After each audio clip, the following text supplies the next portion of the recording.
Monday, August the 17th. This is a $1 million tournament, meaning that I have to win this league. I got to come in top 2. So I'm going to try and build a lineup based on what they've got for us here. I'm using, if you look at the ranks that I have here, I'm using the ranks from establishthерun.com. Very easy for you to use their ranking list. They've ranked their top 300 players. You can go look at their top 300 players. You click this CSV download. You go right over in Underdogs. You click rankings, and you can upload that CSV right from your downloads folder in here, and it's got their rank, so you don't have to go off site ADP or whatever and have yourself a better chance to win. If you're interested in subscribing to Establish the Run, there is a link down below in the description with a promo code SmizzLife for 10% off at checkout of their draft kit or their season long or their NBA products. A lot of my friends work over there. They do an absolutely fantastic job. Adam Levitan, Evan Silva, Drew Dinkmeyer, Wiggins, everybody that they have on that team. It's essentially like The Atlantic, but for fantasy football and fantasy basketball. So go check it out. If you want to subscribe, I got you a 10% discount right down below in the description. Starts off pretty standard. McCaffrey, Barkley, Elliott. Then we're probably going to get Kamara and Cook and Henry. Like this is, or you might get Hilaire in here somewhere. I expect Siege to take Sanders because that's who he's been taking all draft season. That's essentially what happens.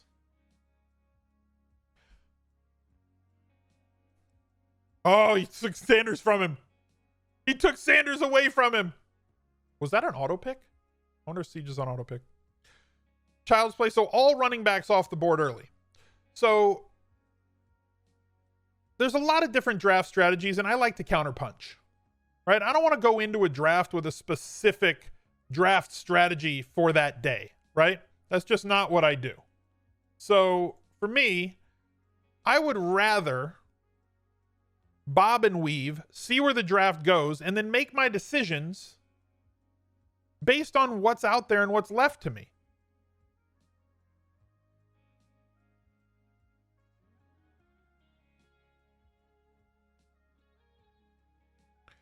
Hilaire, Jacobs. This is a 30-second clock. This is a fast draft.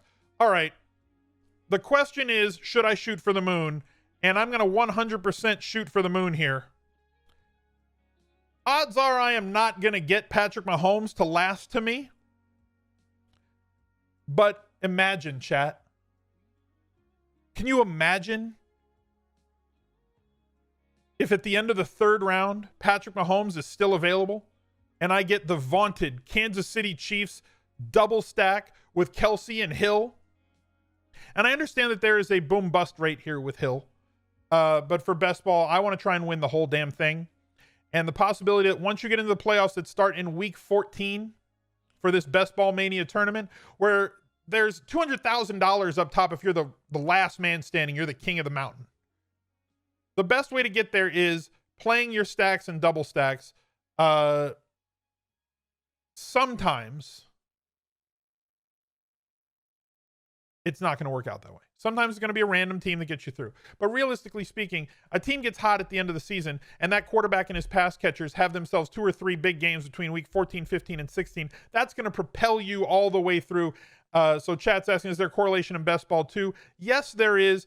Something that I'm probably going to focus on a little bit more in a tournament best ball, as opposed to a sit and go or a standalone best ball league. I'll still pay attention to correlation, but I'm going to look for more double stacks, maybe triple stacks when it comes to the tournament best ball games, as opposed to a standalone 16-week best ball game where it's just basically, if you have the most points, you get 50% of the prize pool.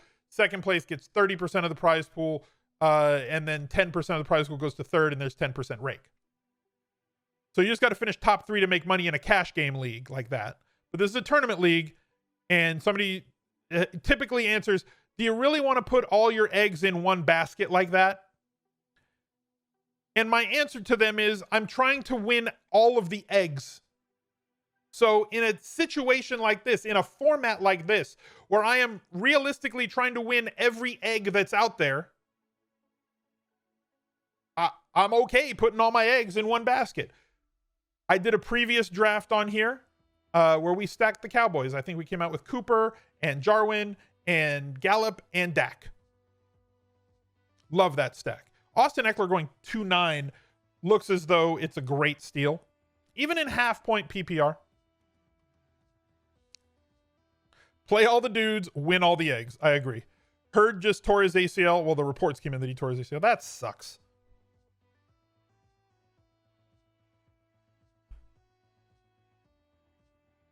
James Conner at 210.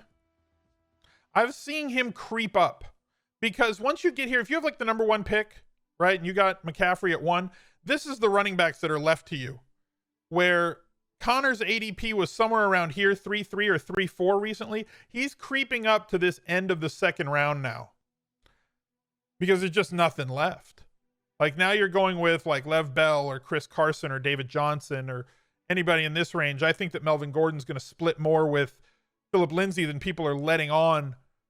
So Gordon in like the second, maybe the third round, that price tag versus Lindsay in the 10th, 11th round is drastically different. And I don't think you're getting the value on what you're paying for with one versus the other.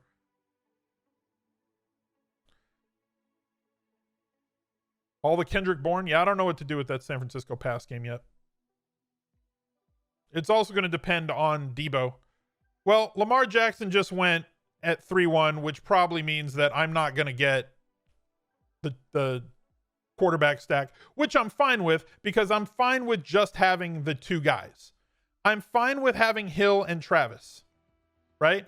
Because individually, they're going to put up as many points as possible. And the difference between having that top quarterback, I can still find two other quarterbacks to stack one or two guys with on my team and just have Hill and Kelsey as standalones. So it's more of a bonus. See, and Mahomes went 3-3.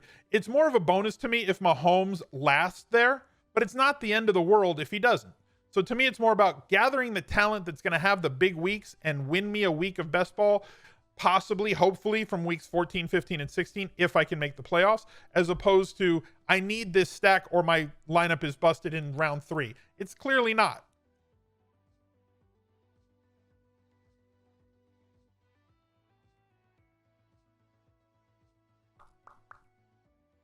Usually I'm going wide receiver here in rounds 3 and 4. As you can see, the list of wide receivers is extremely talented. I won't need another tight end until after the 10th round. There's merit to the strategy that in the first 10 rounds, you only pick running backs and wide receivers. It all depends on how you want to build your team. For me, like I said, depending on where I'm picking, if you have every draft strategy available to you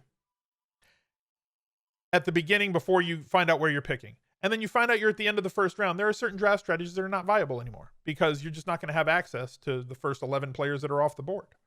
So you have to be able to kind of bob and weave and counterpunch and make decisions. Do things maybe a little bit differently. For me, I want to get at least one running back here. I'm going to take 2. I'll take David Johnson also.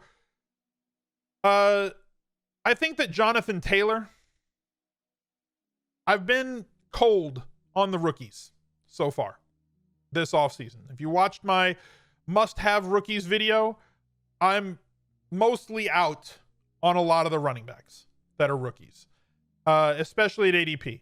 Jonathan Taylor is a little bit different to me based on the ADP that he's at, the skill set that he brings, the offensive line that he's running behind, and the very realistic fact that he may be running behind this great offensive line that's going to play up in pace from the early reports. I think they really want to play Jonathan Taylor and not want to play Marlon Mack. So to me, it's a bit of a gamble, but it's a reasonable and rationalized gamble for me to go with Taylor there over, let's say, a double wide receiver. I could have gone with McLaurin and Brown. I could have gone with Cooper Kupp and Robert Woods to set up a Rams stack. There's a lot of wide receivers that are available there. Ridley, McLaurin, Brown. Typically my strategy, if I'm picking in the beginning to middle of the draft, I've been going with wide receivers in rounds 3 and 4. Yeah, I've always loved David Johnson, and we know how Houston runs their offense. We understand how many looks that running back gets, and it's been Lamar Miller the last few years, and even Carlos Hyde last year. When you're the lead guy in that offense, you just get a lot of touches, and I think that David Johnson is the most talented of their running backs. Best ball is no waivers. Good point. Yes, that question just came up in chat. Best ball is an attrition. It's a war of attrition league. There's no transactions, no trades. You don't set a lineup. You don't pick any players up off waivers. It is an 18-round draft, and if you lose a player for the season, you now are playing with 17 players. So there is an aspect of luck to it. You have to win at the draft. You have to cover yourself and have a strategy. Things aren't always going to pay off for you in the way that you want them to pay off for you. But it's more about who can you get? How can you build that team to put yourself in the best position for consistency throughout the year, for really big weeks through your correlated quarterback, wide receiver, pass catcher stacks.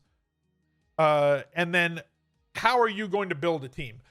For me on Underdog, when I'm building a team, at the end of these drafts, I'm probably going to have 3 quarterbacks. I'm usually going to have 5 running backs, 8 wide receivers, 2 tight ends. Now, DraftKings is a different animal. They have 20-round drafts, so I'm ending every one of those with 3 quarterbacks, 3 tight ends, 5 running backs, and 8 wide receivers. Or 6 running backs and 8 wide receivers.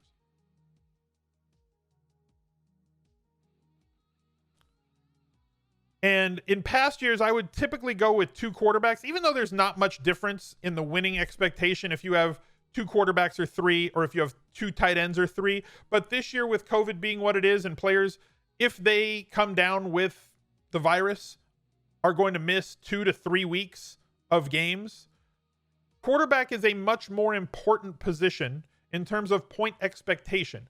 We talk about the difference between the number 1 quarterback and 10. There's not that much difference on a weekly basis between the top quarterback and the 10th quarterback.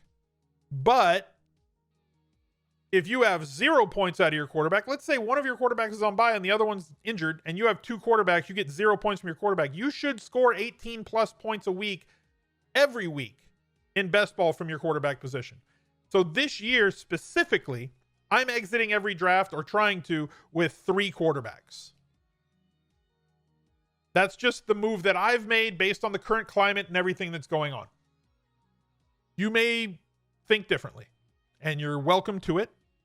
Totally get it. Mark Ingram and Mostert going there. Ingram was the guy that I kind of wanted to last to me here. Let me roll this down so you guys can see the whole team until you can't. I can turn this to this, can't I? Yeah, but then I can't pick. I'll leave it on that between picks.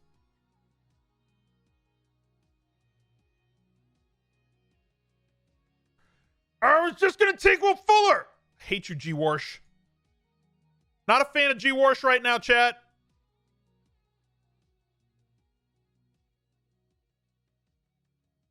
All right, so I've gone running back heavy here early because I think that there's a lot of wide receiver talent.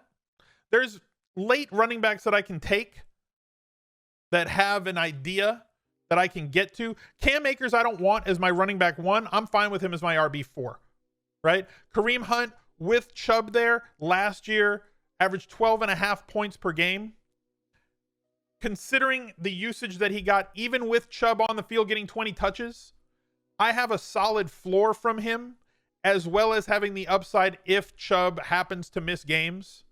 I'm not banking on Chubb to miss games, but I don't need him to miss games either. I have an idea of the running backs that I want to get later at specific points, which is going to put me in a position now to draft my RB5 later and now focus on wide receivers and possibly a quarterback here in the middle rounds. I wanted to come out of that round with Hunt and Will Fuller, and then hope that Deshaun Watson was available to me at the next turn so that I could have the David Johnson, Fuller, Watson, and possibly Cook stack.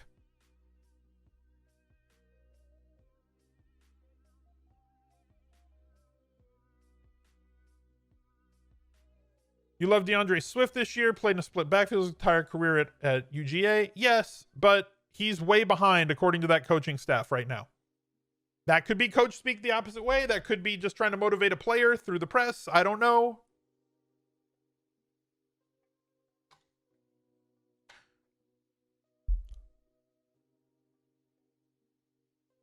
So I didn't get the guys that I wanted to fall to me there. My ideal picks there would have at 5-6 would have been Mark Ingram, Will Fuller. That's who I wanted at 5-6. Jarvis Landry, if you guys saw my tweet from the other day, one of my highest, or is my highest owned wide receiver, or one of my highest owned wide receivers. Dak Prescott, one of my highest owned quarterbacks through the drafts that I've done so far. These are the guys that I'm landing on. Wow, Hardman way up to the 7th round. Strong. Hardman's been going in the 9th round pretty consistently. The news that Sammy Watkins is now kind of struggling, that's a lot. That's a 2-round rocket ship. And I'm not saying it's bad, because if Hardman sees a lot more snaps in 2 wide receiver sets, if he gets more targets than he got last year, with their ability to scheme for him and get him the ball in space and everything else, he becomes extremely, extremely interesting and dangerous.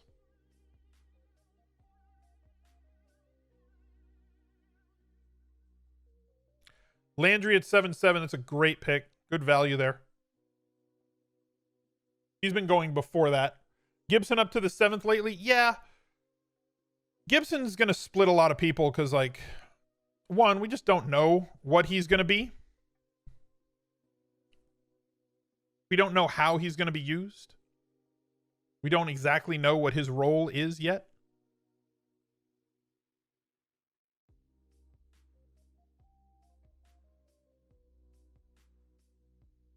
You really got to be careful with what you name yourself when you go to these sites. Like, what if this guy wins the entire thing?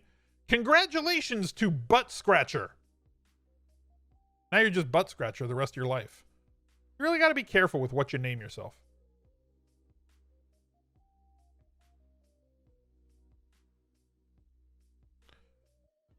There goes Antonio Gibson. I was not going to take him. I am going to take Deshaun. I am going to take Cooks here. Oh no, he was drafted. I'm not going to take Cooks here. Crowder's solid. Rigor's solid, but I'm gonna go with Jameson Crowder and the amount of targets that I'm gonna get from him. I have to start drafting wide receivers. The explosivity of somebody like Deshaun Watson and the fact that I don't need to stack him. I would like a stack with him, but I don't need to stack him. And now I can build my stacks for later through the wide receivers I'm going to take now, because there's plenty of quarterbacks that last, but I don't want to have to take 3 of them from rounds 11 through 19. I'd rather focus on position players in those rounds, because once the quarterbacks start to run at that point, you're like, oh yeah, there's all these quarterbacks that I have remaining, and I'm totally okay with these guys that I have left. But then all of them dry up in the course of one round of 24 picks before I pick again, and then you're stuck with like this as your QB 2 or 3, and that can get ugly.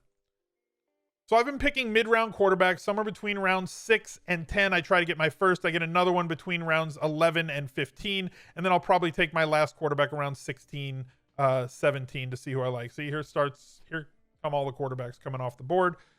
Let's go to this. Here's the chart so you can see who's got what. I'll try to keep it above my head so that you guys can keep up with at least the last 2 rounds. Where did Kittle go? 2nd round. How much is this entry? This is a $25 Best Ball Mania tournament entry. Swift versus Kerryon Johnson is what I wanted to touch on from earlier. Right now, I have Kerryon Johnson ahead of Swift, at least for the first couple of weeks of the season. I think Swift is maybe the more talented back, but it's not like Kerryon Johnson has been bad his first couple of seasons. He's been dinged, which is a negative for him. And they just haven't wanted to give him the ball a ton. But who's going to say that they want to give Swift the ball a ton either if he's the lead back? So to me, it comes down to an ADP purchase, and Kerryon Johnson at his ADP is more attractive to me than Swift at his, especially considering all of the unknown and the coach speak that we've seen recently, that he's just far behind on the playbook and pass pro than is Kerryon Johnson, who's now a veteran in this league. Matthew Stafford in the 8th is high, but that's also his 2nd quarterback, as CG has Dak Prescott. He stacked him with Gallup. He also has Galladay. So he's procuring stacks. He's got the double stack with Amari Cooper and Michael Gallup. He also has Kenny Galladay, and we'll see if he can come out of that with Jones. He just came back with CeeDee Lamb. He's all in on the Cowboys, I would assume in the 10th and 11th. One of these two, he's going to try and get Jarwin. So if I did want Jarwin, looking at the board, I would probably have to take him somewhere in here. Yeah, they added a draft board. That was like last week that they had the draft board. They've been very quick and nimble. I mean, when you're a small company like Underdog, you get the ability to be more nimble, let's say, than some of the bigger companies that have to negotiate their way a little bit more like a Glacier or an aircraft carrier. They don't turn as quickly.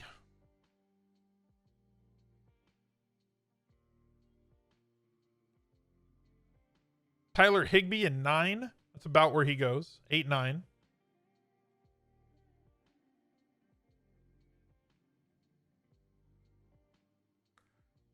Hayden Hurst. Here comes all the tight ends. Zach Moss.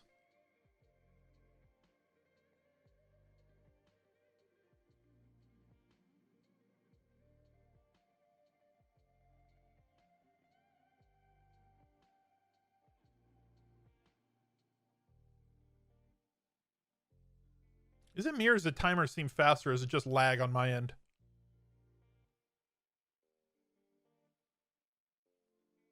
Here's best available based on the Establish the Run draft board. You can see they've bumped Gesicki up based on the fact that nobody else is available, and he's going to be heavily targeted for the first few weeks of the season. And as athletic as he is.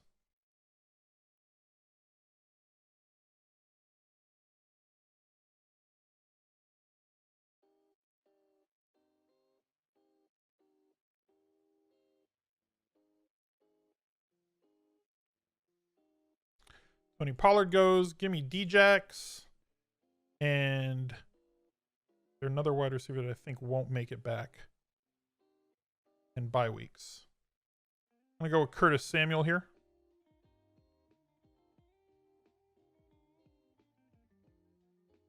More quarterbacks off the board. Tom Brady. Bring this up here for you so you can see where everybody's going. John Brown looks like a steal that late. He's solid. The question is, John Brown was amazing last year because he was the #1 target getter on that offense. Now that they've added an actual target monster in Stephon Diggs, does John Brown go back to what John Brown had been for years before, which is kind of an up and down sort of play, right? Somebody that we're not really going to be able to rely on for 8 targets a week. Maybe he's a 5 target a game guy. And John Brown at 5 targets a game is way different than John Brown at 8 targets a game. So if Steph Diggs gets the 8, Phillip Lindsay goes 10-9. Phillip Lindsay, one of my highest owned players. I'll do a video in a week or two after I've got some more drafts under my belt with all of my highest owned players at every position.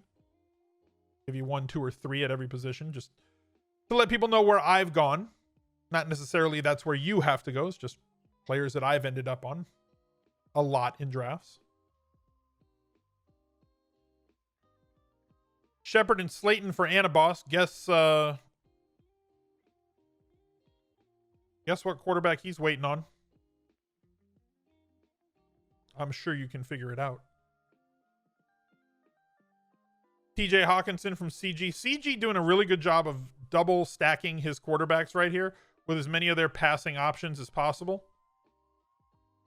He's basically banking on Dallas and Detroit to be big time offenses this year. I agree with Dallas. I think that Stafford's going to do much better than before.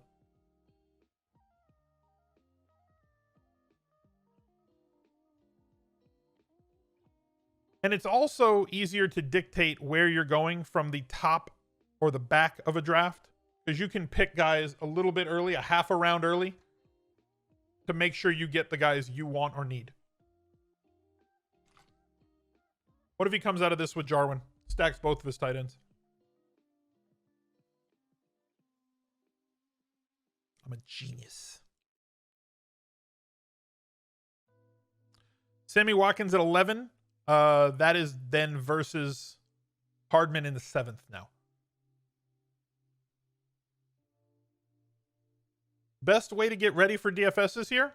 study, build lineups, listen to podcasts, read, follow all the beat writers on Twitter, notice where trends are going, figure out which defenses are the most depleted.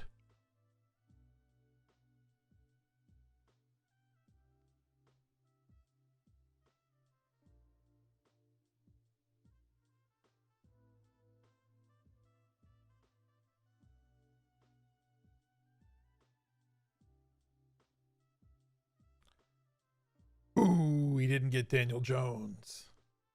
He went with Sammy Watkins instead of Daniel Jones. Daniel Jones went 2 picks later.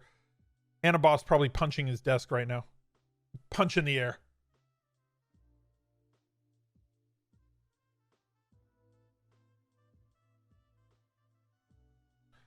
So we're sitting on 1-4-4-1, which is pretty standard for me after 10 rounds. I've got a tight end. I've got 4 wide receivers. I've got 4 running backs. I went heavy running back early, which is something that I don't always do.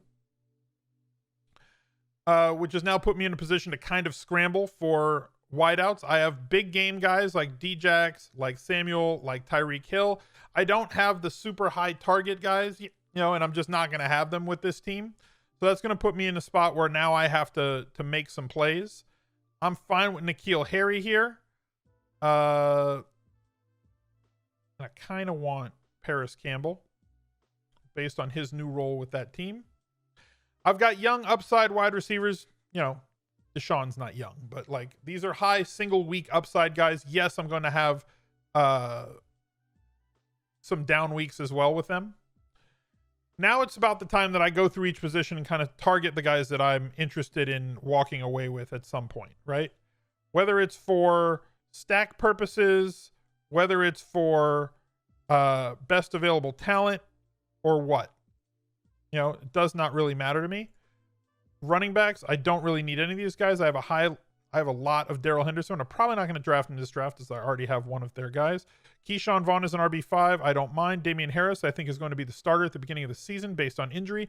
A.J. Dillon has upside based on the fact that they did spend draft capital to go get him. They have Aaron Jones in the final year of his contract. He is a massive back.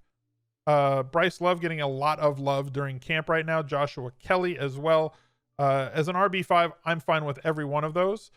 At wide receiver, Robbie Anderson kind of fits the mold of this team. Rashad Perriman, if I wanted to build a Darnold stack. I don't think I clicked off Darnold, did I?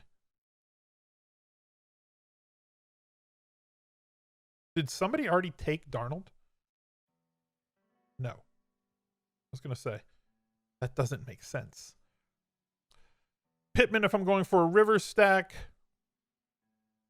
There goes Perriman. LaVisca. Hunter Renfrow. Dede Westbrook if I want to go for a late Jacksonville stack.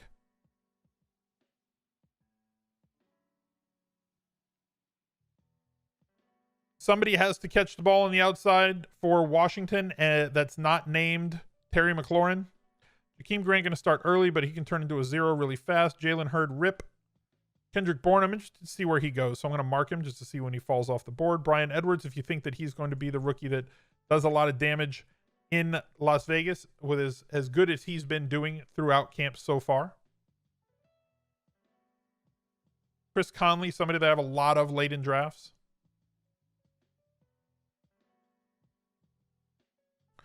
And at tight end, I think there's a lot of tight ends this late that have big upside. These 3 in particular. Herndon for the Jets has been one of my favorite talents for a while, but last year obviously suspended for the first half. He's been injured sometimes. Now we're in a year where he's got to kind of, he's got to go or get off the pot. Eric Ebron in Pittsburgh, we know how much they utilize the tight end when Ben Roethlisberger is there, and he is there again. And none of them, conflict with the week 10 bye week that I have for Travis Kelce. Him and Jack Doyle, if Indy goes a little bit more up pace, now puts me in a spot where I can have that guy. So I don't care the order of these guys, but I use it to just kind of mark off who's the top guy available. So that now I can have maybe somebody that's got a spot there. Herndon goes there to butt scratcher. Dallas Goedert goes there.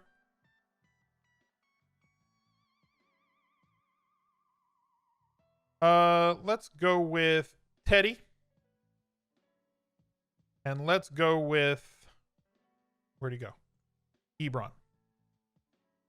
Rounding out my tight ends, now I have Kelsey and I have Ebron. Ebron, at this late, with the amount of targets and touchdown targets that he could get, he's always been somebody who's been great in the end zone for at least the past 2 seasons when he was with the Colts. And now he's been spending the entire offseason. Minshew in the 14th seems early to me. He's been going around the 16th in the drafts that I've done.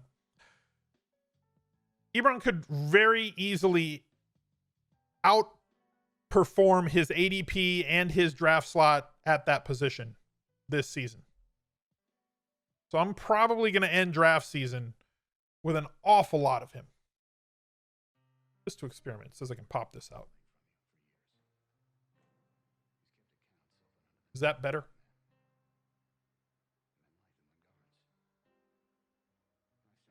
My only problem with this is it's not a... My only problem with this look is that it's not the draft board. So when it comes back around to me, I'm getting a lot of Asiasi with your last pick on DK. Dan Arnold, if you want another tight end, is solid. No interest in Edmonds. I mean, he's fine. I'm not against Edmonds at all. Running back just on this team was not a need position for me with the way that I started the draft, right? So me starting the draft and nabbing running back in rounds 3 through 6 made it so that my RB5 is not really a need pick for me. And I was trying to get guys that I thought were maybe a little more helpful at the wide receiver position. And I was able to get Teddy in round 13 and Ebron in round 14, who I think are going to outperform their ADP for both of them. With all the options that they have, think about how viable for fantasy Kyle Allen was last year. And Teddy's way better than Kyle Allen and has all the same weapons. Plus Robbie Anderson. So they even added a weapon to that team.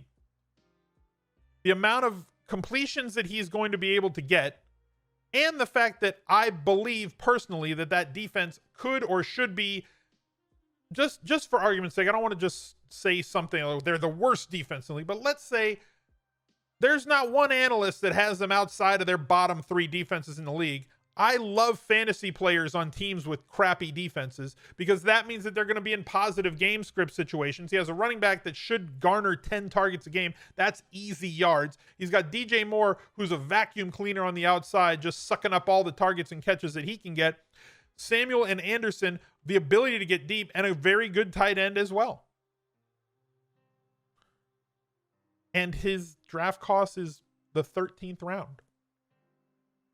So I don't really have to pay that much to get somebody who I think should hit 250 plus yards most weeks with a very realistic possibility of 2 touchdowns. Anytime he takes the field. Danny Amendola in the 15th. Early, but look who he went to. Right? A very prioritized Dallas, Detroit, double stack team. So I'm always on the side, especially in tournament drafts. If you're prioritizing multi-team stacking, of throwing ADP somewhat out the window to assure yourself that you get the team you need. I'm not saying skip ADP by 4 rounds, but like if the player's got an ADP where you don't think he's going to get back to you, taking him around early, it's more important to have the guys you want than to have a piecemeal team that you don't like, in the case that you are prioritizing stacking in that game.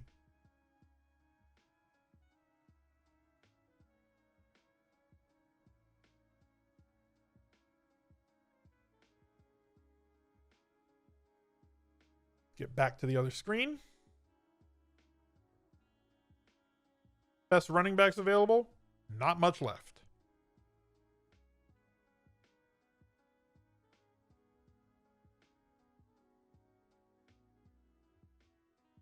McKinnon already drafted. Look at that. He's flying up draft boards right now. What are my bye weeks? Week 10.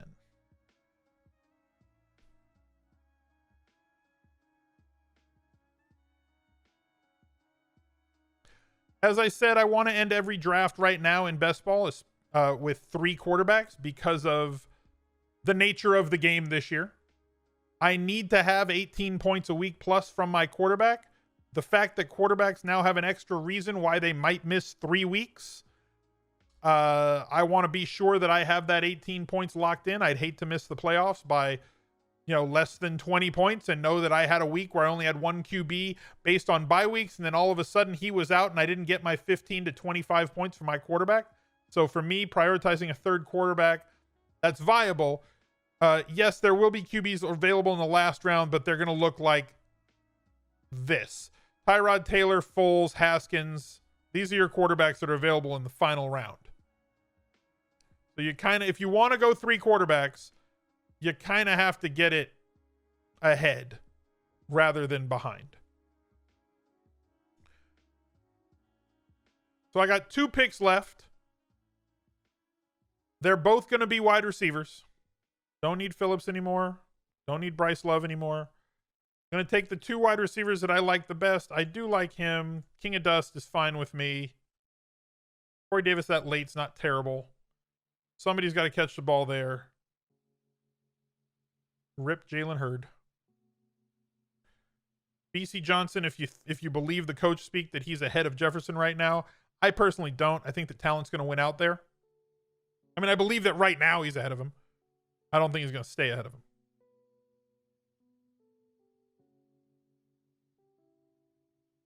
I think Justin Watson's solid enough to pay off there.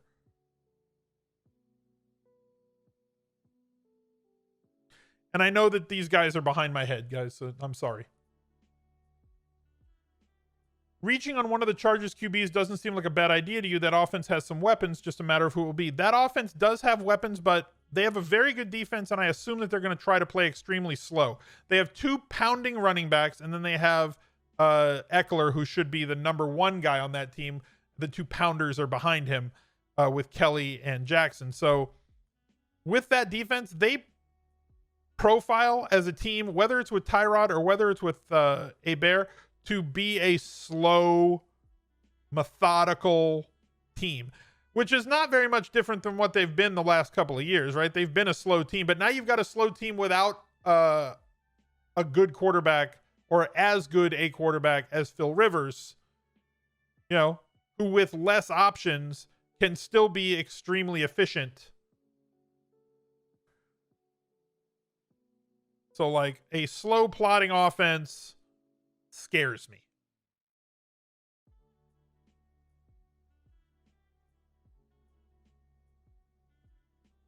It most certainly does.